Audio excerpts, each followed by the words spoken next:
Hello' friends, মোৰ আন এটা মিনি ব্লগলৈ আপোনালোকক স্বাগতম।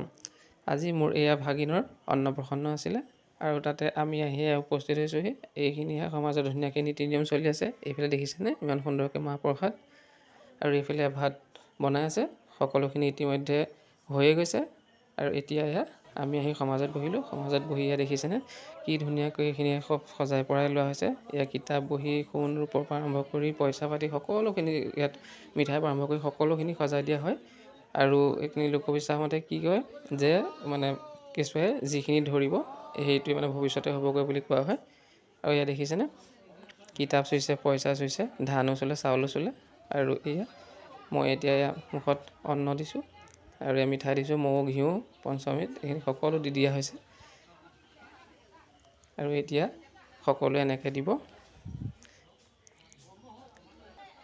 আৰু এইখিনি এতিয়া সকলোৱে খোৱা বোৱা আৰম্ভ কৰিছে। এইফালে ভাগিনক খুৱাই আছে, অন্ন দিছে। ধন্যবাদ। কেনেকুৱা হৈছে ক'ব।